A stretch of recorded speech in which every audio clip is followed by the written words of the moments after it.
Okay, students, this is lecture number 8 and today's topic is simplex method in big M method. हम लोग part 2 देख रहे हैं। Last class में हम लोगों ने इसका एक केस देखा था जिसमें हमारा ऑब्जेक्टिव फंक्शन था मैक्सिमाइज टाइप का। आज हम लोग स्टार्ट करने जा रहे हैं वो है हमारा मिनिमाइजेशन टाइप का, राइट। इसके बाद इसमें सिंप्लेक्स में जितने भी हमारे स्पेशल केसेस होते हैं वो भी हम लोग आज डिस्कस करेंगे, ठीक है। और जो जो कुछ क्वेरीज आपकी थी वो भी इस लेक्चर में आज फिनिश करूंगा मैं।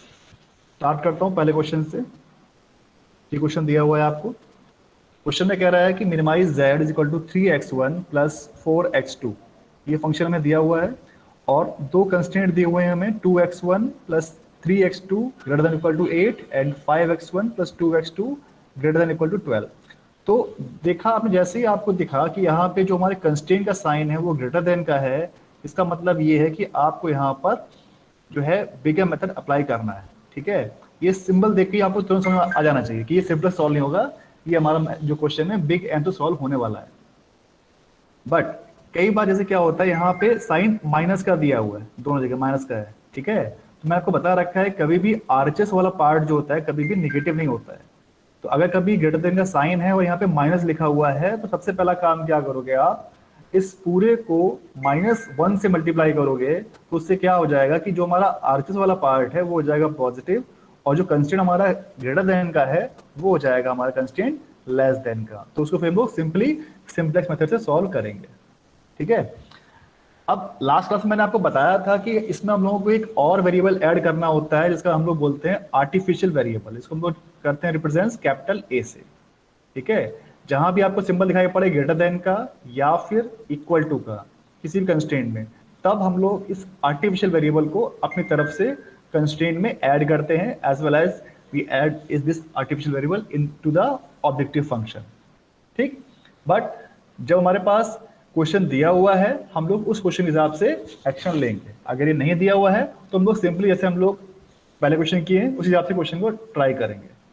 तो स्टार्ट करते हैं क्वेश्चन। देखिए पहले क्वेश्चन में क्या दिया हुआ है, 2x1 plus 3x2 greater than equal to 8। तो जाहिर सी बात है हम लोगों की ये वाला पार्ट कुछ ज्यादा है एज कम्पेयर टू आरएचएस, तो उसमें हम लोगों को माइनस करना पड़ेगा। मैं दोबारा उसको लिखता हूँ फ्रेश यहाँ पर।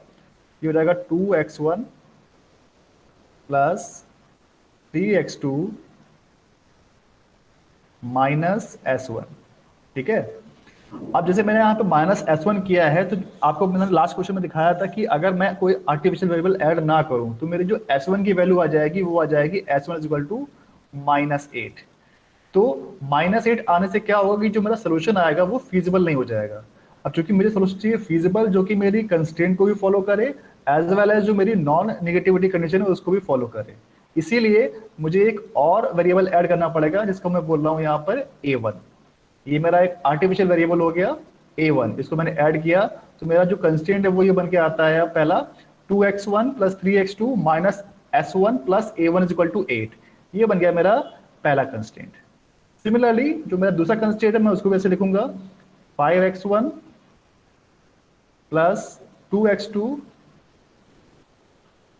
और फिर से यहां पे मैं करूंगा एक माइनस S2, ठीक है। अब चूंकि यहाँ पे माइनस किया है तो मुझे फिर से एक और वेरिएबल ऐड करना है, इसको मैं फिर से बोलूंगा यहाँ पर A2 इज इक्वल टू 12। दिख रहा है आपको यहाँ पे स्क्रीन में, विजुअल हो रहा है? Yes sir. ठीक है।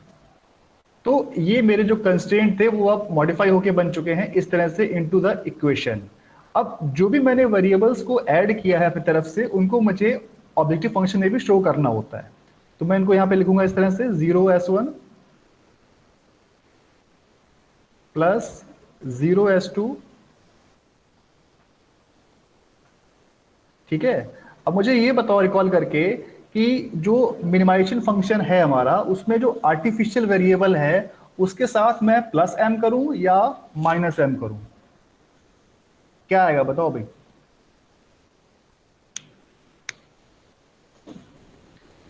जो भी क्लास में प्रेजेंट है बताओ भाई। मयंक, श्रीकांत, याद है भूल गए?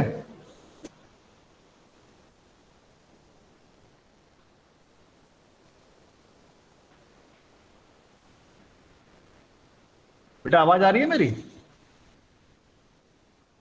Yes sir. हाँ, तो मैंने क्या बताया था लास्ट क्लास में, जब भी हमारा फंक्शन मैक्सिमाइज टाइप का, मैं फिर से रिवाइज कर दे रहा हूँ, कोई दिक्कत नहीं है। अगर फंक्शन हमारा मैक्सिमाइज टाइप का है, ठीक है, तो उसमें हम लोग हमेशा लिखेंगे -m(a)(1). अगर ज्यादा वेरिएबल आ रहे हैं -m(a1) -m(a2) करते जाएंगे, जितने भी हम लोग वेरिएबल ऐड करेंगे। बट अगर फंक्शन हमारा मिनिमाइज टाइप का है, ठीक है, अगर फंक्शन हमारा जो है मिनिमाइज टाइप का है, तो हम लोग उसमें क्या करते हैं, +m(a1).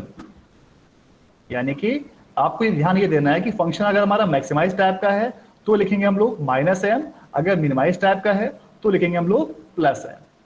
बस ये चीज हम लोगों को ध्यान देनी है, ठीक है। तो मैं क्या करूंगा यहाँ पे, जैसे हमारा फंक्शन मिनिमाइज टाइप का है तो जाहिर सी बात है मैं लिखूंगा यहाँ पे +m(a1) एंड +m(a2). क्यों? क्योंकि मैंने यहाँ पर दो आर्टिफिशियल वेरिएबल अपनी तरफ से ऐड किए हैं, a1 as well as a2, ठीक है। अब जो मेरी नॉन नेगेटिविटी कंडीशन है वो भी मेरी थोड़ी मॉडिफाई हो जाएगी। कैसे?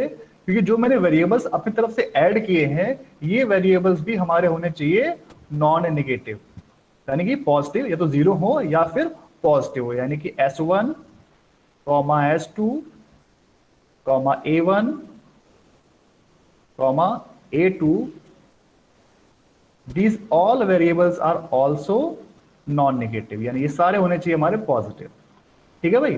तो ये जो मेरा फंक्शन था अब बन चुका है ये वाला, ये हो गया मेरा स्टैंडर्ड फॉर्म में कन्वर्ट, ठीक है। फंक्शन क्या बना, minimize z is equal to 3x1 + 4x2 + 0s1 0s2 + ma1 + ma2। Constant क्या बन गए, 2x1 + 3x2 - s1 + a1 is equal to 8, 5x1 + 2x2 - s2 + a2 is equal to 12। और ये मेरी हो गई नॉन नेगेटिविटी कंडीशन, ठीक है भाई। तो ये हुआ मेरा पहला स्टेप, मैंने गिवन क्वेश्चंस को कन्वर्ट कर दिया इनटू द स्टैंडर्ड फॉर्म। अब इसके बाद जो मेरा अगला स्टेप है वो क्या है, to find out the IBFS, ठीक है। IBFS क्या बताया था मैंने, इनिशियल बेसिक फीजिबल सोल्यूशन। कैसे निकालते हैं भाई, देखो हमारे पास सिर्फ दो इक्वेशंस हैं, इक्वेशन मतलब कंस्टेंट, या तो एक तो ये वाली कंस्टेंट हो गई और एक ये कंस्टेंट हो गई। और हमारे पास देखो वेरिएबल कितने हैं, 1 2 3 4 5 एंड 6, यानी मेरे पास 6 वेरिएबल्स हैं और मेरे पास सिर्फ दो इक्वेशन है। तो मैं क्या करूंगा, मैं किन्हीं भी 4 वेरिएबल्स को इक्वल टू 0 कर दूंगा और बाकी दो को मैं एज अ सोल्यूशन यूज करूंगा। तो मैंने आपको बता रखा है हम लोग स्टार्टिंग में क्या करते हैं, सबसे पहले जो हमारे x1 x2 हैं उनको हम 0 करेंगे, यानी कि we will put x1 equal to x2 equal to s1 equal to s2। ये सब मैंने बता रखा है लास्ट क्लास में हम लोग क्यों ले रहे हैं इसको, ठीक है। इसको जैसे मैं 0 पुट करूंगा तो अब ध्यान दो, जो मेरा पहला कंस्टेंट है उसमें अगर मैं इनको 0 पुट कर रहा हूं तो मुझे a1 क्या देगा, मुझे a1 मिल जाएगा, a1 is equal to 8, right. And a2 is equal to, sorry, a2 is equal to 12, ठीक है भाई। तो अब जो मेरे पास ये वैल्यूज आ चुकी हैं a1 और a2 की, ये मुझे दे रहा है सोल्यूशन जिसको मैं बोलूंगा IBFS, यानी कि इनिशियल बेसिक फीजिबल सोल्यूशन। मैं बार बार इस बात को एम्फसाइज करता हूं क्योंकि आपको इसका मीनिंग पता होना चाहिए कि हम लोग कर क्या रहे हैं, ठीक है। अब जो ये सोल्यूशन मेरा आया है ये फर्स्ट सोल्यूशन है, इसलिए इसको मैं इनिशियल बोल रहा हूँ। क्योंकि ये बेसिक वेरिएबल्स हैं इसलिए इसको बोलूंगा बेसिक सोल्यूशन। और ये सारी जो कंडीशंस हैं उनको फुलफिल कर रहा है, कंस्ट्रेंट की as well as the non negativity, इसलिए इसको बोलता हूं मैं फीजिबल। तो क्या बोलूंगा कंबाइंडली इसको मैं, IBFS, initial basic feasible solution, ठीक है। तो जितना मैंने अभी तक काम किया है इसको मुझे एक टेबल में कन्वर्ट करना है, ठीक है। उस टेबल को बोलते हैं हम लोग सिंप्लेक्स, यानी कि बिग एम और सिंप्लेक्स में बस यही डिफरेंस था जो यहाँ पे a1 a2 आ गए हैं। उसके बाद जैसे हम लोग अभी तक करते आ रहे थे सिंप्लेक्स, बिल्कुल डिट्टो वैसे हम लोग सॉल्व करेंगे। अब जो कुछ देखो मैंने यहाँ पे किया है वो आपको दिखेगा नेक्स्ट स्लाइड में। इस तरह से ये मैंने कंस्टेंट को कन्वर्ट किया था, ये मेरे दोनों कंस्टेंट कन्वर्ट हो गए, ये मेरी नॉन नेगेटिविटी कंडीशन बन गई। फिर से वही चीज मैंने आपको बताई, total we have 6 variables and 2 equations. तो हम लोगों ने क्या करा, किसी भी 4 को हम लोगों ने 0 पुट कर दिया, यानी कि हम लोगों ने x1 x2 S1 और S2 को 0 पुट कर दिया, इनको बोलूंगा मैं नॉन बेसिक वेरिएबल्स, और जो वेरिएबल्स इसके अलावा जो सोल्यूशन देंगे मुझे उनको बोलूंगा मैं बेसिक वेरिएबल्स। ठीक है, तो मेरे पास क्या हो गया, A1 equal to 8, A2 equal to 12, A1 8, A2 12। तो ये जो मेरे पास सोल्यूशन आया है इसको बोलूंगा मैं initial basic feasible solution. Right, तो यहाँ पे कोई दिक्कत किसी को होनी नहीं चाहिए। अब इसी सोल्यूशन को मैं कन्वर्ट कर दूंगा इनटू द सिंपलेक्स टेबल, बिल्कुल मुझे ऐसे कॉपी पेस्ट करना है। तो ये कोई टेबल मैंने बना रखी है पहले से इस तरह की। तो मेरे पास जो दो वेरिएबल्स थे बेसिक वेरिएबल कौन कौन से थे, A1 और A2, तो वो मैंने लिख दिया यहाँ पे बेसिक टेबल में। VD मीन्स बेसिक वेरिएबल्स, यहाँ पे A1 आ गया और यहाँ पर ये A2 आ गया। अब देखो इनका कोफिशिएंट क्या है, कोफिशिएंट, अच्छा ठीक है, ओके। इसमें इन्होंने क्या करा है, इन्होंने फंक्शन को कन्वर्ट कर दिया है इनटू मैक्सिमाइजेशन। ठीक है, कई बुक्स में इसको करते हैं, कई बुक्स में नहीं भी करते हैं, वैसे मैं जनरली कराता नहीं हूं। इसमें इन्होंने करा रखा है कि फंक्शन को मिनिमाइजेशन का था तो कन्वर्ट कर दिया into the maximization by minus multiply करके। ठीक है, तो जो भी हमारा फंक्शन था वो पूरा हमारा कन्वर्ट हो जाएगा इनटू द माइनस। ठीक है, इसको चाहे करो चाहे मत करो कोई नीड नहीं है। फिर आपको क्या है कि जो सिर्फ मैक्सिमाइज वाला केस है वही आपको याद करना है, इन्होंने इसलिए करा रखा है। ठीक है, आपकी चॉइस है, आप करो चाहे मत करो, आप मिनिमाइज लेके चलो तब भी क्वेश्चन आपका सही है। ठीक है, तो क्या करेंगे यहाँ पे, जैसे उन्होंने माइनस से मल्टीप्लाई कर दिया है तो फंक्शन जो हमारा है वो चेंज हो गया, -3x1 -4x2 -0s1 -0s2, और जो यहाँ पे माइनस था वो यहाँ पे हो जाएगा प्लस का। ठीक है, प्लस ma1 प्लस ma2। ठीक है भाई, तो बस उसी को यहाँ पे कॉपी कर दिया as it is. A1 A2 इनके कोफिशिएंट यहाँ पे आ जाएंगे -m। ठीक है, उसके बाद जो मेरे कोफिशिएंट्स हैं कंस्ट्रेंट के वो मुझे एज इट इज कॉपी करने हैं यहाँ पे, 2x1 3x2 -s1 plus a1, यानी कि 2 3 -1 और +1। तो मैं क्या करूंगा यहाँ पर 2 3, यहाँ पे क्या आएगा, यहाँ पे आ जाएगा मेरा x1, यहाँ पे आएगा मेरा x2, यहाँ पे आ जाएगा s1, और यहाँ पे आ जाएगा s2, यहाँ पे आ जाएगा a1, और यहाँ पे आ जाएगा ये a2। तो अब देखो यहाँ पे जो पहला कंस्टेंट है वो क्या कह रहा है, 2 3 -s1, यानी कि यहाँ पे -1 लिखूंगा मैं, यहाँ पे -1 s1 के नीचे। अब चूंकि यहाँ पे s2 नहीं है तो मैं लिखूंगा यहाँ पे s2 के नीचे 0। अब चूंकि देखो यहाँ पे a1 आ रहा है तो मैं लिखूंगा यहाँ पे a1 के आगे +1, या सिंपल 1 लिखो, और a2 नहीं है तो लिख दूंगा यहाँ पे 0, और RHS क्या है इसके आगे 8, तो यहाँ पे लिखा जाएगा इस तरह से RHS = 8। राइट, सिमिलरली जो मेरा अगला कंस्टेंट है वो क्या है, 5x1 + 2x2, तो x1 के नीचे लिखूंगा मैं यहाँ पे 5, और इसके नीचे लिखूंगा मैं यहाँ पर 2। अब चूंकि देखो यहाँ पे s1 नहीं आ रहा है तो मैं लिखूंगा यहाँ s1 के नीचे 0, और s2 के नीचे लिखूंगा यहाँ पर -1। क्यों, क्योंकि यहाँ पे लिखा हुआ है -s2। राइट, तो चूंकि यहाँ -s2 है तो इसलिए मैं लिखा यहाँ पे -1। अब यहाँ पे देखो a1 नहीं है, सिर्फ a2 है, तो मैं लिखूंगा a1 के नीचे, a2 के नीचे लिखूंगा +1, और a1 नीचे लिखूंगा 0, क्योंकि वहां पे a1 नहीं है। इसका जो RHS है वो 12 है, ये देखो यहाँ पे 12 हो गया। ठीक है भाई, तो इतना मैंने क्वेश्चन पूरा कॉपी कर लिया जो मेरे क्वेश्चन में दिया हुआ था। ठीक है, मैं फिर से रिपीट कर दूं, फंक्शन उन्होंने मैक्सिमाइज में कन्वर्ट किया है तो हम लोग इसी कंडीशन चेक करेंगे मैक्सिमाइज वाली, वरना अगर हमारा जो क्वेश्चन दिया हुआ था हम लोग मिनिमाइज लेके ही चलते। ठीक है, कई बुक्स में कन्वर्ट कराते हैं, कई में नहीं कराते हैं, वैसे मैं जल्दी कराता नहीं हूं। राइट, तो अब फिर से मैं क्या करूंगा, फिर से मेरा वही काम रह गया है, we have to find out the value of zj। अब zj कैसे आएगा कि जो मेरा ये वाला कॉलम है कोफिशिएंट ऑफ बेसिस वेरिएबल, ठीक है, इनका मैं मल्टीप्लाई करूंगा टू दिस करस्पॉन्डिंग कॉलम्स। पहले लोग क्या करेंगे, -m × 2 प्लस -m × 5, तो कितना हो जाएगा -2, और -5 कितना जाएगा, -7m। ठीक है, अब सिमिलरली जो मैंने इस कॉलम से मल्टीप्लाई किया था यानी कि x1 वाले से, अब दोबारा से मैं मल्टीप्लाई करूंगा इसको इस वाले कॉलम से, यानी कि -m × 3 प्लस -m × 2, तो कितना जाएगा -3 -2, ये जाएगा -5m। राइट, उसके बाद -m × -1, ये मेरा अगला कॉलम है, यानी कि अब मुझे इससे मल्टीप्लाई करना है,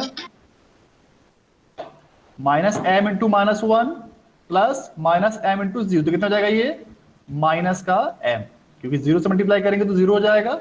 उसके बाद देखो फिर से माइनस एम, जो अगला कॉलम ये वाला है, यानी कि माइनस एम इंटू जीरो, तो जीरो जाएगा, plus minus M into minus one, तो क्या हो जाएगा, ये हो जाएगा मेरा प्लस एम, राइट। फिर देखो अगला कॉलम क्या है, अगला कॉलम मेरा ये वाला है, तो मुझे फिर से मल्टीप्लाई करना है, minus M into plus one plus minus M into zero, तो यानी क्या हो जाएगा ये माइनस का एम। फिर लास्ट में देखो ये वाला बचा है लास्ट इट वाला कॉलम, तो minus M into zero plus minus M into one, तो यहाँ पे क्या आ जाएगा माइनस का एम। तो ये आपने अभी तक कर लिया कैलकुलेट जेड जे। अब मुझे निकालना है सीजे माइनस जेड जे, यानी कि जो मेरी सीजे की वैल्यू है यहाँ पे जो ऊपर लिखी हुई है, इस सीजे को मुझे माइनस करना है अब इस जेड जे से, ठीक है। ये हम लोग अभी तक करते आ रहे हैं शुरू से, वही काम करना फिर से, यानी कि हाँ बेटा सर बताइए। ये जो S1 वाले में सर आपने मल्टीप्लाई किया सर, प्लस एम नहीं आएगा सर नीचे? कहां पर? सर S1 वाले कॉलम में जो क्या है सर, हाँ माइनस हाँ एम। हाँ, सॉरी सॉरी सॉरी, ये माइनस एम और यहाँ माइनस वन, तो ये प्लस एम हो जाएगा, सही करो आप, गुड, ये हो जाएगा प्लस एम हो जाएगा यहाँ, ठीक है। और कुछ करेक्शन है? नहीं सर। ठीक है। हाँ, तो अब मैं क्या करूंगा, मेरे पास जेड जे आ चुका है, अब मुझे निकालना है सीजे माइनस जेड जे, यानी कि सीजे क्या है मेरे पास माइनस थ्री, और जेड जे क्या है मेरे पास माइनस सेवन, तो यानी कि minus three minus minus seven, तो क्या हो जाएगा, मैं तो उसको लिखूं यहाँ पे इस तरह से, minus three minus minus seven M, तो ये क्या बन के आ जाएगा, ये बन जाएगा मेरा minus three plus seven M, ये बनेगा भाई, क्योंकि मैं लिख दूंगा यहां पर minus three plus seven M, कोई दिक्कत नहीं होनी चाहिए इसमें। सिमिलरली जो मेरा अगला कॉलम है, यानी कि minus four minus minus M, तो फिर से वो हो जाएगा, मैं इसको डायरेक्ट लिख रहा हूं minus four plus five M, ठीक है। उसके बाद जो अगला है जीरो माइनस प्लस एम, तो क्या हो जाएगा, ये बन जाएगा मेरा माइनस एम, ठीक है। उसके बाद जो अगला कॉलम है जीरो माइनस एम, तो ये हो जाएगा फिर से मेरा माइनस एम, और माइनस एम क्या हो जाएगा डिफरेंस जीरो, यहां भी माइनस एम जीरो, यानी कि जो अब आपके सामने वैल्यू आ गई है वो निकल के ये आ गई है minus three plus seven M minus four plus M, और ये माइनस एम, तो यानी कि अब ध्यान दो, आपके पास सीजे माइनस जेड जे आ चुका है। अब चूंकि फंक्शन उन्होंने कन्वर्ट कर दिया है इनटू मैक्सिमाइजेशन में, तो हम लोगों को जो मैक्सिमाइजेशन वाली कंडीशन है उस पर फोकस करना है। अब उसमें क्या कहता है मैक्सिमाइजेशन वाले में, कि अगर हमारा फंक्शन मैक्सिमाइज का है तो C J minus Z J should be always greater than और less than, it should be always less than और इक्वल टू जीरो, ठीक है। तो यानी या तो सारे जीरो होने चाहिए या फिर होने चाहिए निगेटिव। तो ध्यान दो, आप बाकी चार हैं वो मेरे सारे या तो जीरो आ रहे हैं या फिर निगेटिव आ रहे हैं, बट दो कॉलम मेरे ऐसे हैं जहां पे ये पॉजिटिव आ रहा है, क्योंकि देखो m अपने आप में एक बहुत बड़ी वैल्यू है, उसको अगर मैं 7 से मल्टीप्लाई कर रहा हूं तो वो एक बहुत बड़ी वैल्यू बन जाएगी। फर्स्ट करो कि हमारा अगर 1 लाख है तो उसको 7 से मल्टीप्लाई कितना हो जाएगा, ये 7 लाख बन जाएगा, ठीक है। तो अब 7 लाख और 5 लाख में अगर मैं 3 को माइनस कर दूं, यहाँ पे 4 को माइनस कर दूं, तो कोई बहुत ज्यादा डिफरेंस नहीं पड़ेगा, ठीक है। तो ये आपकी मोरलेस 7 लाख ही रहेगी और ये आपकी अप्रोक्सीमेट 5 लाख ही रहेगी। तो अब मेरे पास दो पॉजिटिव वैल्यू आ गई हैं, 7 लाख और सॉरी 5 लाख और 7 लाख। तो अब मुझे चूज करना है इनमें से मोस्ट पॉजिटिव वैल्यू कौन सी दिख रही है आपको, बताओ भाई।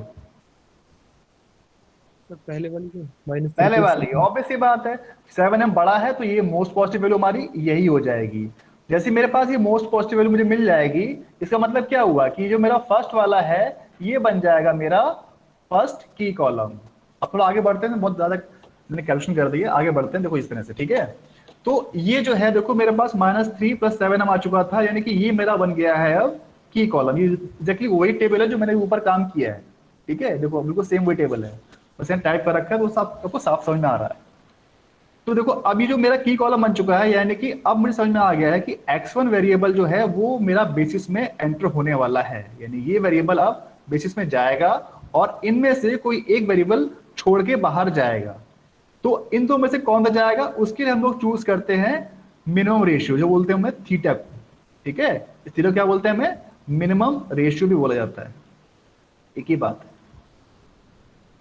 Minimum ratio. ठीक है भाई। तो अब मिनिमम रेशियो क्या होता है कि जो हमारा ये आरएचएस वाला कॉलम है, इनके एलिमेंट्स और जो हमारे की एलिमेंट्स हैं, की कॉलम के एलिमेंट्स हैं, इन दोनों का रेशियो निकालता हूं मैं, यानी कि 8/12, सॉरी 8/2 कितना हो जाएगा, ये आ जाएगा आपका 4, और 12/5 ये जाएगा आपका अप्रोक्स 2.4। ठीक है, अप्रोक्स 2.4 आ जाएगा ये। तो जब आप ये दोनों वैल्यू निकाल लोगे तो आप देखोगे कि जो स्मॉलेस्ट वैल्यू है दोनों में से कौन सी है, वो आपकी है 2.4। तो यानी कि ये बन जाएगा आपका की रो। ठीक है, अब इस की रो की हेल्प से आपको मालूम पड़ गया कि जो A2 वेरिएबल है वो आपका बेसिस छोड़ के जाएगा, उसकी जगह आपका ये जो x1 वेरिएबल है ये एंटर करेगा। ठीक है, ये डिफाइन हो गया। अब जहां पर भी आपका ये रो और कॉलम दोनों ने कोइंसाइड किया है उसको बोलते हैं हम लोग की कॉलम। क्या बोलते हैं, की कॉलम। यानी कि जब अगली बार जब मैं इसको कन्वर्ट करूंगा नेक्स्ट टेबल में, तो ये जो 5 दिख रहा है इस 5 को मुझे 1 करना है, और इस 5 के जो ऊपर का एलिमेंट है उसको मुझे 0 करना है। ठीक है भाई। तो अब मुझे फिर से टेबल ड्रॉ करनी है, सेम ऐसी टेबल, उसमें मैं बस A2 की जगह लिख दूंगा x1, और जो x1 में कोफिशिएंट है यहाँ पर -3 वो आ जाएगा यहाँ पे -m की जगह। राइट, आगे बढ़ते हैं अगली टेबल पे। देखो ये जो है मैंने यहाँ पर A2 की जगह पे यहाँ पे x1 लिखा हुआ है, और जो उसका कोफिशिएंट था -3 वो मैंने लिख दिया यहाँ पर। फिर मैंने क्या करा, फिर जो मेरा ये 5 था इसको मैंने 1 बनाने के लिए क्या करा, इस पूरे को डिवाइड कर दिया 5 से। ठीक है, इस पूरे को मैंने डिवाइड कर दिया 5 से, तो ये 1 बन गया, तो 5/5 ये 1 हो गया। इसके बाद इसको डिवाइड किया तो 2/5 ये बन गया। उसके बाद फिर ये 0, तो 0 से आप कुछ भी डिवाइड कर लो वो 0 ही रहेगा, तो यहाँ पे 0 है, इसीलिए -1 डिवाइड बाय 5 तो हो जाएगा -1/5। उसके बाद 0 को फिर से डिवाइड करो तो कुछ अंतर नहीं पड़ेगा, तो यहाँ पे 0 आ जाएगा। सिमिलरली उसके बाद जो मेरा 1 था तो यहाँ हो जाएगा 1/5। अब इसमें एक चीज ध्यान देने वाली बात यह है कि जब भी कभी आपका कोई आर्टिफिशियल वेरिएबल बेसिस छोड़ के जाता है तो उसको आप दोबारा कैलकुलेट मत करो। ठीक है, रीजन उसका ये है कि जब एक बार आपका आर्टिफिशियल वेरिएबल बेसिस छोड़ के चला गया तो वो दोबारा कभी बेसिस में एंटर नहीं होगा। तो यानी कि जो यहाँ पे कैलकुलेशन थी आपकी ये कम कर दो, इसको आपको कैलकुलेट करने की जरूरत नहीं है। यानी अब आपको ये A2 वाला कॉलम बिल्कुल कॉपी नहीं करना, इसको आप ऐसे आप ब्लैंक भी छोड़ सकते हो। ठीक है भाई। तो अब हम लोग क्या करेंगे, मेरे पास ये 1 आ चुका है, ध्यान दो, इसको थोड़ा भूल जाओ अभी कुछ देर के लिए। अब मेरे पास जो ये नई मैट्रिक्स बन गई है ये मैंने बना ली है इस हिसाब से, देखो ठीक है, ये मेरी 1 बन चुकी है। अब इस नई रो की हेल्प से मुझे जो इसके ऊपर का है उसको मुझे करना है 1। ठीक है, इसको मुझे करना है 1। तो 1 के लिए मैं क्या करूंगा, इस R1 की हेल्प से इसको मुझे 1 करना है, तो यहां पे देखो यहाँ पे 2 आ रहा है, तो इसको मैं पूरे से 2 से मल्टीप्लाई कर दूं तो ये मेरा 2 बन जाएगा। और फिर मैं इसको और जो मेरी ये नई रो है, सॉरी R2 को नाम बोलता हूं मैं, R2 को मैं माइनस कर दूंगा तो मेरा यहाँ पे 0 बन जाएगा। ठीक है, बट ध्यान मुझे ये देना है जब भी हम लोग इस तरह से मल्टीप्लिकेशन करते हैं कभी भी मेरा जो ये वाला पार्ट है यहाँ ये कभी निगेटिव नहीं होना चाहिए। तो मैं जब भी डिफरेंस लूंगा मैं क्या करूंगा, 2 इंटू R1 माइनस R2। ठीक है, इस तरह से करेंगे हम लोग, तो जो क्या है हमारी वैल्यू कभी भी जो है निगेटिव नहीं आनी चाहिए इनटू द आरएचएस, हमेशा हमें इस तरह से डिवाइड करना होता है। तो जब मैं डिवाइड करूंगा तो जो मेरी वैल्यू आएगी वो कुछ इस तरह से आ जाएगी, ये देखो यहाँ पे आ गया 0, 11/5 -1, 2/5, 1 और 16/5। ठीक है, सारी वैल्यू पॉजिटिव है। अब फिर से मुझे वही काम करना, I have to find out the value of ZJ। ZJ क्या आ जाएगा फिर से, -m इंटू 0 प्लस -3 इंटू 1 तो हो जाएगा -3। सिमिलरली -m इंटू 11/5 -3 इंटू 2/5 तो ये बन जाएगा 11/5 -6/5। ठीक है, उसके बाद अगले से मल्टीप्लाई करूंगा तो क्या हो जाएगा, minus M into minus one plus minus three into zero, तो जीरो ये जीरो हो जाएगा, सिर्फ यहाँ पे क्या आएगा, माइनस माइनस प्लस एम। तो उसके बाद क्या है, minus M into two by five plus minus three into minus one by five, तो क्या बन जाएगा, minus two M by five plus three by five. समझ आ रहा है? Yes sir. तो ऐसे हम लोग आगे करते रहें कैलकुलेट, हमारे पास जेड जे भी आ जाएगा, सारे जेड जे आ जाएंगे। फिर हम लोगों को निकालना होता है सी जे माइनस जेड जे, यानी कि जो मेरी सी जे की वैल्यू है और जो ये जेड जे है, इन दोनों का डिफरेंस। तो देखो यहाँ पे minus three minus minus three क्या हो जाएगा, जीरो। उसके बाद फिर जो मेरा माइनस फोर है, minus four minus this value, तो ये बन के आ जाएगी 11m/5 minus 14/5। Zero minus M बन जाएगा, और जीरो माइनस दिस वैल्यू तो बन के आ जाएगी 2m/5 माइनस 3/5, और माइनस एम ये जीरो है, इसलिए मैंने आपको मना कर रखा है, इसे आपको कैलकुलेट ही नहीं करना है। तो बस छोड़ दो आप। इतना करने के बाद आप देखो फिर से आपके पास सिर्फ एक कॉलम में m की वैल्यू आपको पॉजिटिव दिख रही है, यानी कि this value is greater than equal to zero. ठीक है, क्योंकि m एक बहुत बड़ी वैल्यू है, इसमें अगर 11/5 से मल्टीप्लाई कर दो तब भी ये और बड़ी वैल्यू बन जाएगी, और 14/5 माइनस करने से भी इसमें कोई बहुत ज्यादा चेंज नहीं आएगा, तो यानी कि ओवरऑल वैल्यू हमारी ये पॉजिटिव ही रहेगी।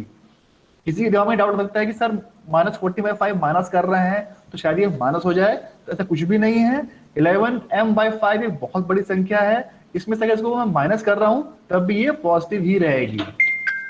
ठीक है, तो अगर दिमाग में कभी डाउट आ जाए कि ये सब माइनस कर रहे हैं तो ये माइनस बन जाएगी, ऐसा कुछ नहीं है, ये हमेशा आपकी पॉजिटिव रहेगी, ये एक बहुत बड़ी वैल्यू है।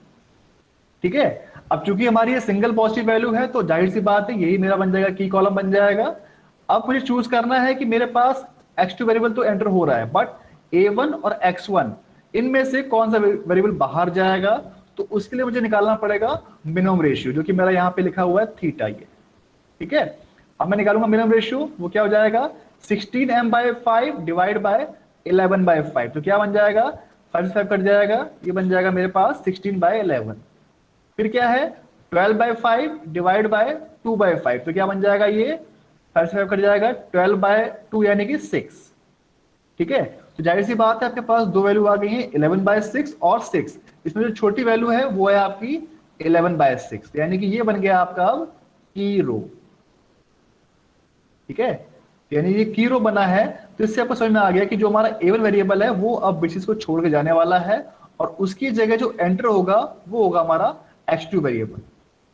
ठीक, तो इतना करने के बाद मुझे फिर से एक फ्रेश टेबल ड्रॉ करनी है, नई टेबल में ड्रॉ करूंगा, और उसमें जहां पर a1 आ रहा है वहां पे पुट कर दूंगा मैं x2, और जहां पे ये कोफिशिएंट लिखा हुआ है माइनस एम, यहां पे आ जाएगा अब coefficient of x2 which is -4। Right, देखो ये मेरी अब नई टेबल बन चुकी है, यहाँ पर थर्ड इटरेशन देखिए, यहाँ पर ये वाली, यहाँ पे मेरा x2 आ चुका है, यहाँ पे मेरा x1 आ चुका है। ठीक है, तो अब ध्यान दो, मैं फिर से वही काम करूंगा जो मैं अभी तक करता आ रहा हूं, वो क्या है, I have to find out the value of Z J. तो मैं जेड जे कैसे निकालूंगा, -4 × 0 प्लस -3 × 1। और एक बात और थी, मैं जल्दी भूल गया कि जो मेरा यहाँ पर ये जो 1 बना है, ये जो मेरा की कॉलम था, यानी कि 11/5, इसको भी मुझे जो है 1 बनाना है, और इसके नीचे वाले को मुझे 0 बनाना है। तो मैं क्या करूंगा, इस पूरे को मल्टीप्लाई कर दूंगा बाय 5/11। तो देखो जाहिर सी बात है, यहाँ पे हमारा 11/5 था, तो मैंने जब उसको मल्टीप्लाई किया बाय 5/11, ठीक है, बन जाएगा 1, और जहां पे ये -1 था ये बन जाएगा -5/11, और जहां पे 2/5 था तो ये बन जाएगा आपका 2/11, ये हो जाएगा 1 × 5/11, और ये बन जाएगा आपका माइनस, ये तो मुझे करना ही नहीं कैलकुलेट क्योंकि ये हट चुका है, और जाहिर सी बात है मुझे अब ये भी कैलकुलेट नहीं करना है, क्योंकि मेरा पास a2 भी निकल गया, a1 निकल गया, यानी कि अब मुझे इनको यूज ही नहीं करना, जहां आप मत करो, आपको टेबल में भी इसको ड्रॉ नहीं करना है। ठीक है, इससे आपका टाइम बचेगा, और ये कभी दोबारा क्वेश्चन में लौट के आते हुए नहीं। ठीक है, तो मुझे खाली बस इतना पार्ट देखना था, तो 2/11 और 16/11 ये बन चुका है मेरा। अब जो है मैंने इस नई वाली रो की हेल्प से, जो ये मेरा, इसको मैं नाम दे दूंगा R1, और ये वाली जो रो है इनके एलिमेंट्स को मुझे 0 करना है with the help of this R1। तो जो आपके रो ऑपरेशन है वो इसमें आप अप्लाई करोगे और इसको 0 बना लोगे। उसके बाद आप निकालोगे value of Z J. Z J क्या है, -4 × 0 प्लस -3 इंटू 1, तो यहाँ पे आ जाएगा -3। सिमिलरली यहाँ पे आ जाएगा -4 और यहाँ पे आ जाएगा 14/11, 1/11 और बस। ये मुझे A1 A2 कैलकुलेट ही नहीं करना है। उसके बाद मैं क्या करूंगा, मुझे फिर से वही करना है Cj माइनस Zj, यानी कि जो मेरी वैल्यू आ चुकी है Zj की, अब उनको मुझे माइनस करना है इनटू द Cj। ठीक है, तो मैं अब चेक करूंगा, -3 माइनस -3 हो जाएगा 0, -4 यानी ये भी 0 हो जाएगा, 0 -14/11 तो हो जाएगा -14/11, 0 -1/11 तो ये बन जाएगा -1/11। सिमिलरली आप देखो, इनको मुझे कैलकुलेट नहीं करना तो मैं इसको छोड़ देता हूं। अब यहां तक देखो, आपकी सारी वैल्यूज या तो 0 आ चुकी हैं या फिर सारी वैल्यूज आपकी नेगेटिव हैं।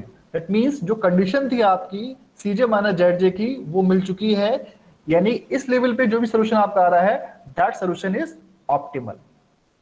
ठीक है, तो सोल्यूशन क्या आ रहा है आपका, x2 is equal to 16/11 and x1 is equal to 20/11। आप इनकी वैल्यू पुट करेंगे इनटू द ऑब्जेक्टिव फंक्शन और आपकी जो भी वैल्यू आएगी वो मिल जाएगी आपकी ऑप्टिमल वैल्यू। वो वैल्यू क्या आ रही है, यहाँ पे देखो लिखा हुआ है -124/11। तो आप इसको लिखोगे इस सोल्यूशन में, that solution is your x2 is equal to 20/11 and x2 is equal to 16/11 and the value of the function is 124/11। आपने देखा होगा यहाँ पे माइनस लिखा था। माइनस क्यों लिखा था, क्योंकि मैंने फंक्शन को माइनस से मल्टीप्लाई किया था। देखो फंक्शन मेरा कैसा था, फंक्शन था मेरा मैक्सिमाइज टाइप का, सॉरी मिनिमाइज टाइप का, उसको मैंने कन्वर्ट किया है into minimization type, maximize type में। तो क्या हो गया यहाँ पे, इसीलिए वैल्यू मेरी आपकी आ रही थी -125/4, बट जो क्वेश्चन ओरिजिनल है वो कैसा था, क्वेश्चन मेरा था ये वाला मिनिमाइज डेट का। तो यहाँ पे मेरी की जो वैल्यू है उसको फिर से मुझे मल्टीप्लाई करना पड़ेगा -1 से, तो जो मेरी वैल्यू आएगी वो होगा मेरा सोल्यूशन, ऑप्टिमल सोल्यूशन। ठीक है, इसीलिए मैं कभी कहता हूं कि इसको कन्वर्ट मत करो, क्वेश्चन जैसा आपका दिया है उसको वैसे रखो आप। मैक्सिमाइज का है तो मैक्सिमाइज का, मिनिमाइज का है तो मिनिमाइज का, क्योंकि लास्ट में ये मल्टीप्लाई करना पड़ता है, वो बच्चे अक्सर भूल जाते हैं, वो गलती करते हैं। इसलिए आपको 2 महीने कंडीशन बता दी, मैक्सिमाइज की और मिनिमाइज की, जैसा फंक्शन है वैसी कंडीशन अप्लाई करो तो क्वेश्चन में सॉल्व करो आप। तो कुछ बोला आपका कंप्लीट हो गया, कोई डाउट है बताओ बेटा यहाँ तक, ना फिर आगे बढ़ते हैं।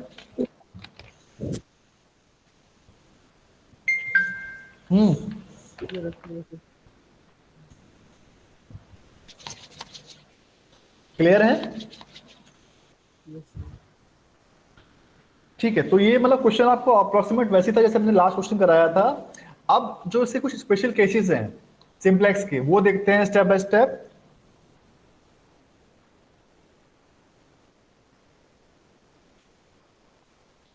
जैसे आपको मैंने बताया था कि मेरे पास जो पैरामीटर्स हैं, जैसे कि मान लीजिए कभी हमारा फंक्शन में कंस्ट्रेंट ग्रेटर देन का है तो मुझे लगाना है, और कभी मेरा सिर्फ इक्वल टू दिया है तब भी मुझे उसमें आर्टिफिशियल वेरिएबल ऐड करना है। जैसे मैं यहाँ पे देखो सिर्फ इक्वल टू दिया है और यहाँ पे दिया हुआ ग्रेटर देन, तो यहाँ पे क्या करोगे आप, सिंपली सिर्फ एक वेरिएबल ऐड करोगे A1।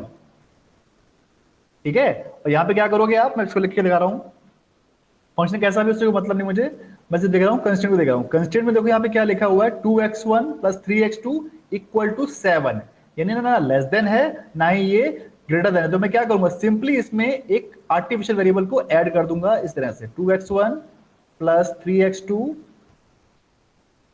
+ A1 = 7, बस, और कुछ नहीं करना मुझे। अब जो यहां पर है, यहां पे चूंकि सिंबल देखो मेरा ग्रेटर देन का है, तो मुझे एक यहां पे सरप्लस वेरिएबल को भी ऐड करना पड़ेगा, यानी कि 5x1 + 2x2 - S1। अब जो ये S1 है इसको बोलूंगा मैं सरप्लस वेरिएबल, और चूंकि ये माइनस का है तो मुझे यहां पर एक आर्टिफिशियल वेरिएबल और ऐड करना पड़ेगा, जिसको बोलूंगा मैं A2 = 11।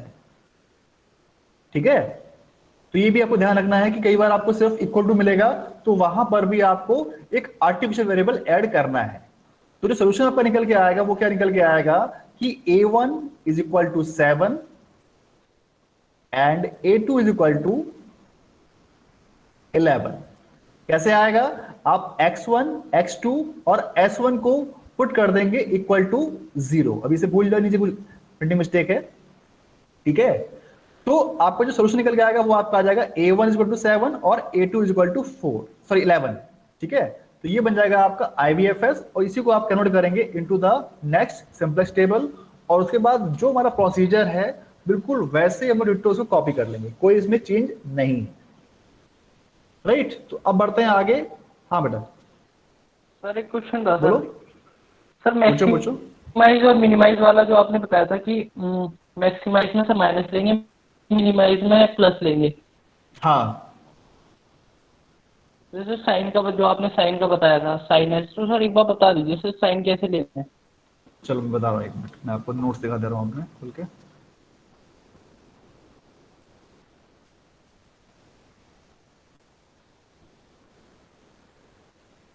आप लोग इसके नोट्स बना रहे हो क्या कहीं पे? क्यों भाई? अगर ये नोट्स बना रहे हो तो उसमें ये चीज लिख लेना, जैसे वो जो मुझे बताने जा रहा हूँ आपको अभी।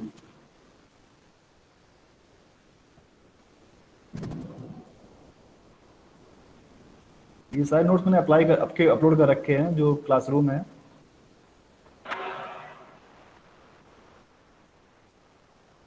देखो ये है,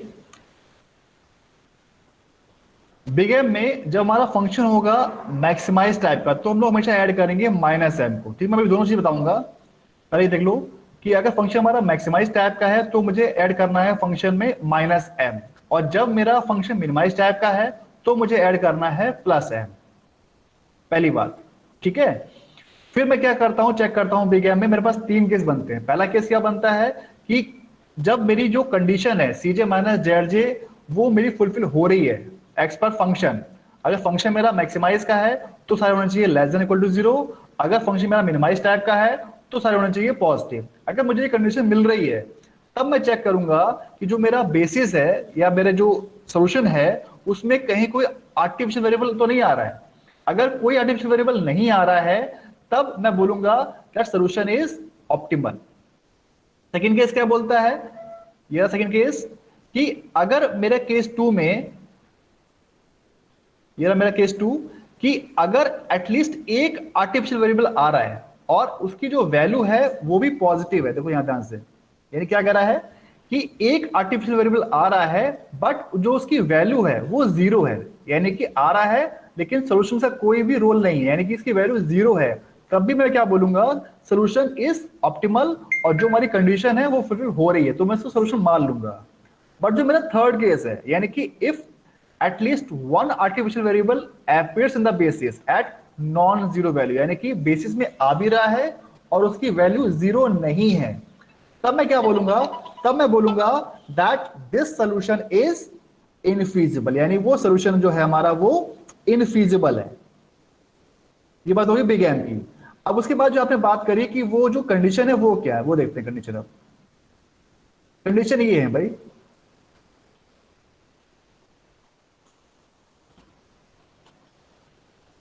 ये कंडीशन है दो हमारी, ठीक है। ये तो कह रहे हो आप कि अगर हमारा जो फंक्शन सिंप्लेक्स मैक्सिमाइज टाइप का है, सॉरी मिनिमाइज टाइप का है, तो मैं चेक करूंगा हमेशा कि जो मेरा CJ minus Z J it should be always positive और जीरो।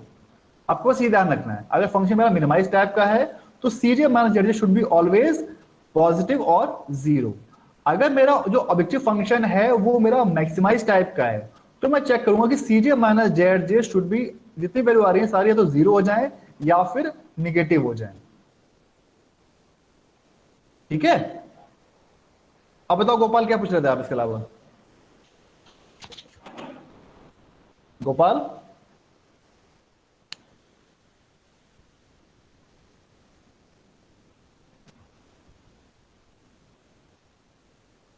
गोपाल मेरी आवाज आ रही है आपके पास? श्रीकांत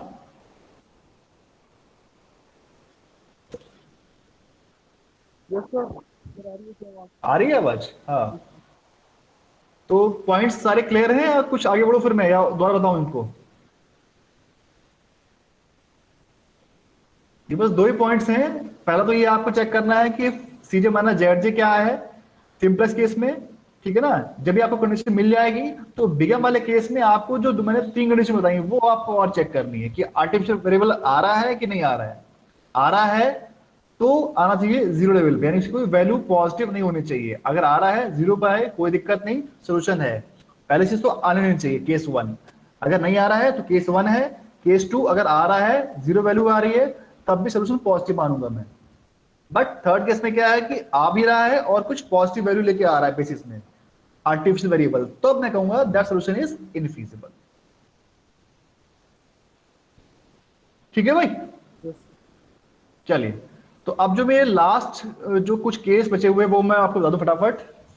इस पूरे टॉपिक में कुछ केस बनते हैं जिनको हम लोगों ने समराइज किया है इस तरह से। पहला केस मेरा जो है ये यूनिक ऑप्टिमल सोल्यूशन, जो हम लोग पढ़ते आ रहे हैं, वो हमारा केस कौन सा है, यूनिक ऑप्टिमल सोल्यूशन, यानी कि उसमें हमेशा हमें सिंगल वैल्यू मिल रही है।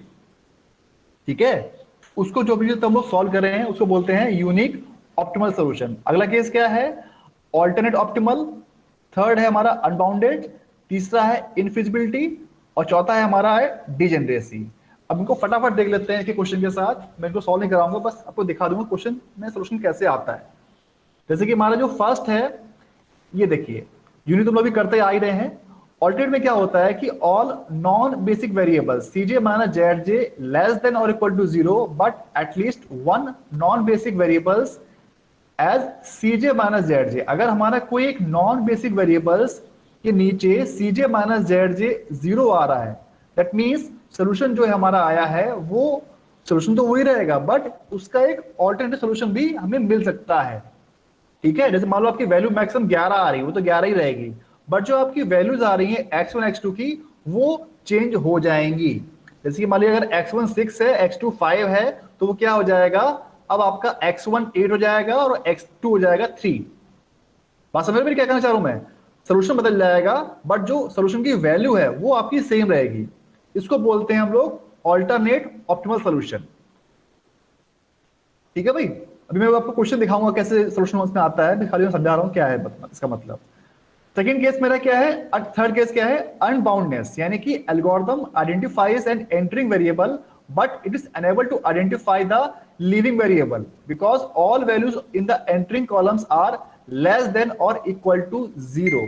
यानी कि आप याद करो जब हम लोग मिनिमम रेशियो निकालते थे, वहां पे अगर सारी वैल्यूज हमारी जो है वो या तो, जो मैं बात कर रहा हूँ थीटा वाली बात कर रहा हूँ, अगर थीटा कॉलम के अंदर मेरी कोई भी वैल्यू जो है पॉजिटिव ना आ रही हो, यानी सारी या तो 0 आ रही हो या फिर मेरी निगेटिव आ रही हो, तो क्या बोलूंगा मैं, that solution is called unboundedness solution, यानी उसको हम लोग बोलेंगे अनबाउंड सोल्यूशन है। इसमें थोड़ा सा रिमेंबर करना, हम लोग ग्राफिकल में भी निकालते हैं इस तरह से, ऑल्टरनेट ऑल्टरनेट अनबाउंडनेस, याद आ रहा है।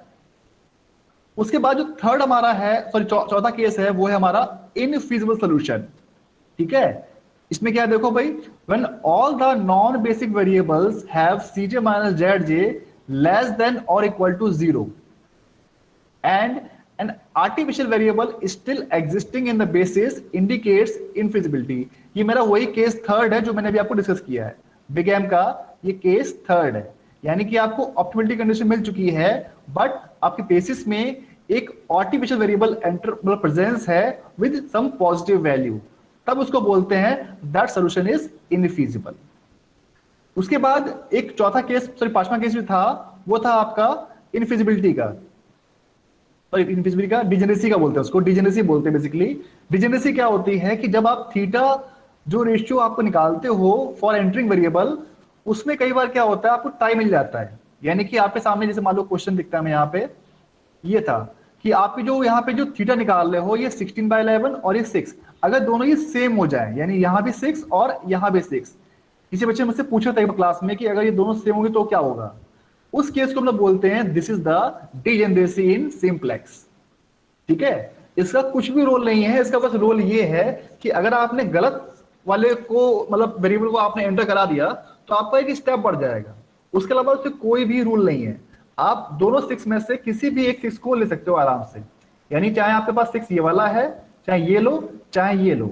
अगर आपने ये वाला 6 ले लिया तो देखो जाहिर सी बात है आप फिर से x1 को बाहर निकाल लो, आपका x1 बाहर निकल जाएगा, यानी कि आपको जो सोल्यूशन एक स्टेप में आने वाला था वो एक में ना आके आपका 1-2 स्टेप फालतू आपको करने पड़ेंगे सॉल्व, बस ये डिफरेंस है। इसको हम लोग बोलते हैं डिजेनरेसी, जब हमारे जो थीटा वाला कॉलम है उसमें हमारी वैल्यूज दोनों सेम हो जाए, 2-3 जितनी भी आ रही हो सारी अगर सेम हो जाती हैं, यानी वहां पे टाई हो जाता है, उस केस को बोलते हैं हम लोग डिजेनरेसी इन सिंप्लेक्स मेथड। ठीक है भाई, तो मैंने जितने क्वेश्चन आपको बताए फटाफट उनका एक एग्जांपल देख लेते हैं कि एक्चुअल प्रॉब्लम में कहां पे ऐसे आता है ये। तो ये जो हमारा देखो यूनिक हम लोग करते आ रहे थे अभी तक, कोई दिक्कत वाली बात नहीं है। ये एग्जांपल जो है हमारा वो है ऑल्टरनेट सोल्यूशन का, यानी कि देखो यहाँ पर क्या होगा, हमारे पास ऑप्शन आएगा कि हम चूज इसको करें या दूसरे वेरिएबल को चूज करें। ठीक है, देखिए यहाँ पर ये रहा हमारा क्वेश्चन बन चुका है। हमारा फर्स्ट स्टेप था, क्वेश्चन हमारा ये दिया हुआ था, इसको हम लोगों ने सॉल्व करेंगे बाय एडिंग सिलेक्ट वेरिएबल। हम लोगों ने ऐड किया, आईवीएफएस निकाला, कन्वर्ट किया, ये सोल्यूशन बन के हमारा आ चुका है। First step, second step. अब देखो यहाँ पर क्या है, अब हमारे पास यहाँ पर जो सीजे माइनस जेड जे है वहां पे नॉन बेसिक वेरिएबल्स के नीचे भी जीरो आ रहा है। ध्यान देना अभी जो मैं कह रहा हूं, नॉन बेसिक क्या है, नॉन बेसिक वो है जो हमारे बेसिस में नहीं आ रहे हैं। ठीक है, यानी कि जो हमारे नॉन बेसिक वेरिएबल्स है वो कौन से हुए, यहाँ पे देखो x1 है, x2 है, s3 है, तो यानी हमारा जो नॉन बेसिक है वो क्या हुआ, वो हुआ हमारा x1 हुआ हमारा नॉन बेसिक वेरिएबल। और देखो हमारी कंडीशन फुलफिल हो चुकी है, but this variable appears eight value 0, that means solution has an optimal solution. हमारे पास चॉइस है, हम लोग सॉल्यूशन को चेंज कर दें। ठीक है, तो मैंने फर्स्ट वाले में क्या करा, मैंने जो है सॉल्यूशन एक मेरा ये वाला बन गया और इसी को मैंने ऑल्टरनेट करके सॉल्यूशन दूसरा बना दिया ये वाला। ठीक है, तो मेरे पास जो सॉल्यूशन बन गया दो बन गया, x1 equal to 0, x2 equal to 4। इसका वो मतलब नहीं है, देखिए वैल्यू मेरी वो 40 आ रही है, बट अगली बार जो मैंने क्या करा, मैंने चूज कर लिया इस वाले को। पहले मेरा 0 ये वाला था, मैंने चूज इसको किया, अब मैं चूज इसको किया 0 को, तो मेरा सॉल्यूशन क्या बन के आ गया, x1 15/4, x2 5/2, x पे कोई रोल नहीं है, z इक्वल टू 40। तो ध्यान दो जो हमारा सॉल्यूशन है वो 40 आ रहा है, बट जो मेरी वैल्यू है वेरिएबल्स की वो चेंज हो रही है। यहाँ पे x1 0 आ गया था, यहाँ पे आ गया 15/4, यहाँ पे x2 4 था, यहाँ पे आ गया 5/2। तो इस केस को बोलते हैं हम लोग ऑल्टरनेट ऑप्टिमल सॉल्यूशन, यानी कि वैल्यू हमारी सेम रहेगी, जो कि 40 दिख रही है आपको, बट सॉल्यूशन जो है मेरा वो चेंज हो गया। राइट, अगला जो एग्जांपल है हमारा वो है अनबाउंडनेस। ठीक है, देखो भाई ये क्वेश्चन दिया हुआ है हमारा इस तरह से, इक्वल टू का है, लेस देन का है और लेस देन का। तो क्या करूंगा, यहाँ पे ऐड करूंगा मैं एक a1, यहाँ पे ऐड करूंगा मैं s1 और यहाँ पे करूंगा मैं एक s2। तो कुछ सॉल्यूशन मेरा बनके इस तरह से आ जाएगा। ठीक है, ये सॉल्व करेंगे पूरा स्टेप बाय स्टेप, हम लोग सॉल्व करते जाएंगे इसको। अब देखो जो हमारा सॉल्यूशन फाइनल वाला आ रहा है वो क्या आ रहा है, is unbounded because so incoming variable x3 है can be increased to any higher value without affecting the feasibility। यानी कि जो मेरा तो x3 वाला वेरिएबल है वो यहाँ पर नहीं आ रहा है, सिर्फ मेरे पास वेरिएबल क्या आ रहे हैं x1 और x4। यानी कि मेरे पास जो वेरिएबल थे जिन्होंने यहाँ पे x4 माना है, जबकि मुझे s माना चाहिए यहाँ पर। ठीक है,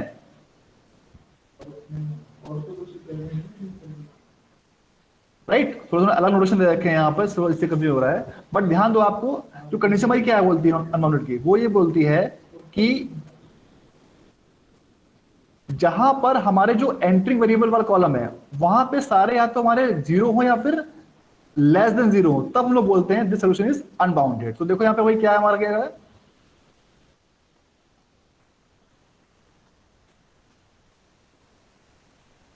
जो देखो हमारा ये एंट्रिंग वेरिएबल है ये वाला। अब देखो जो हमारा एंट्रिंग वाला कॉलम है इसमें सारे एलिमेंट्स देखो हमारे 0 है या फिर हमारे नेगेटिव आ रहे हैं, यानी कि जो मिनिमम रेशियो है वो मैं ले ही नहीं पाऊंगा। यानी मेरी कंडीशन क्या है, जब मैं डिवाइड करता हूँ इसको या तो वो 0 नहीं होने चाहिए और ना ही निगेटिव होने चाहिए, बट देखो यहाँ पे सारे के सारे जो है हमारे वो निगेटिव हैं। इसका मतलब क्या है, यानी कि मिनिमम रेशियो मैं ले ही नहीं पाऊंगा और मेरा जो इनकमिंग वेरिएबल है वो आ ही नहीं पाएगा। ये तो मुझे पता है कि x3 आएगा, बट इनमें से कौन सा जाने वाला है वो मैं निकाल नहीं पाऊंगा, इसीलिए मैं इसको बोल दूंगा that this solution is unbounded.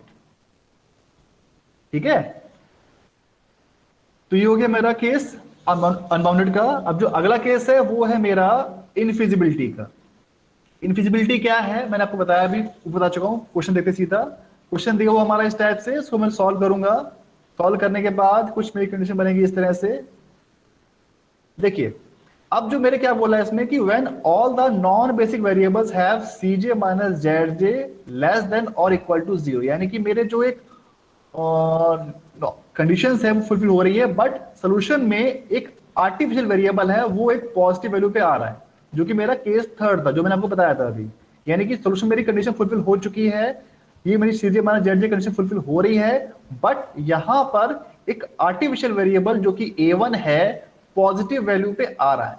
यानी कि इस केस को हम लोग क्या बोलते हैं, this solution has infeasible solution. Simple हम लोग एक लाइन लिखेंगे यहां पर, this solution is infeasible because an artificial variable is still existing in the basis with some positive value. ठीक है भाई, सोल्यूशन आपका आ रहा है, बट यहां पर जो वैल्यू है आपकी a1 की, वो या तो 0 होनी चाहिए या फिर होनी नहीं चाहिए। क्योंकि यहाँ पे ये a1 आ रहा है, सिर्फ इसलिए मैं लिखूंगा सोल्यूशन इज इनफीजिबल। ठीक है, उसके बाद जो लास्ट केस था एक डिजेनरेसी वाला, वो भी देख लो फटाफट। डिजेनरेसी क्या, मैंने आपको बताया कि जब हम लोग मिनिमम रेशियो लेते हैं, वहां पे अगर हमारा टाई हो जाए तो उसको हम लोग बोलते हैं डिजेनरेसी। क्वेश्चन दिया हुआ है आपको इस तरह से। ठीक है, इसको हम लोग सॉल्व करेंगे। सॉल्व करने के बाद जब हम लोग देखेंगे कि जो हमारा इटरेशन आ रहा है वो कंप्लीट हो चुका है, बट जहां पे हमारा मिनिमम रेशियो है, देखिए यहां पर ये, अब यहां पे हमारा यहां भी 4 है और यहां भी 4 है। तो मैंने आपको क्या बताया, इस डिजेनरेसी को तोड़ने का कोई रूल नहीं है, आप हिट एंड ट्रायल से किसी भी एक 4 को चूज कर सकते हो। बट ध्यान देना, कई बार जैसे मान लो यहां पर अगर आपका x1 लिखा हुआ है और यहां पे आपका s1 s2 है, यानी कि जो डिसीजन वेरिएबल है और जो हमारा ये स्लैक वेरिएबल है, तो कोशिश करना कि जो हमारा स्लैक वेरिएबल है हमेशा वो बाहर जाए। आप कभी इसको बाहर मत निकाल देना x1 को। ठीक है, मैंने क्या बताया आपको, फर्स्ट को यहाँ पे x1 है और यहाँ पे आपका s2 है, तो डिसीजन वेरिएबल और स्लैक वेरिएबल के कंपैरिजन में हमेशा आप बाहर करेंगे स्लैक वेरिएबल को, बस ये ध्यान देना है आपको। ठीक है, तो बस यही हमारे जो 4 केस बनते हैं, टोटल 4-5 केस जो सिंपल से बनते हैं। उसके अलावा कोई और कुछ डाउट हो, कोई केस हो आपके दिमाग में, तो पूछ सकते हो मुझसे। मेरी साइड से तो ये टॉपिक पूरा कंप्लीट हो गया, आज खत्म है। राइट, तो वही देखो उन्होंने लास्ट में करके दिखाया भी। एक बार उन्होंने 4 ये वाला लिया है तो सोल्यूशन कुछ और आएगा, एक बार अगर 4 दूसरा वाला लेंगे तो सोल्यूशन कुछ और आएगा। तो फर्स्ट सोल्यूशन आपका सोल्यूशन ये आ गया, दूसरा आपका सोल्यूशन ये आ गया, बट वैल्यू आपकी सेम हो गई। This is also can be considered as alternate solution, यानी आपको यहाँ पे 2 सोल्यूशन मिल रहे हैं विद सेम वैल्यू।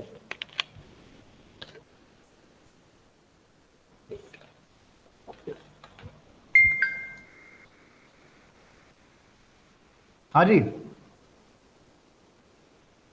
बताओ भाई, कोई डाउट है इसमें?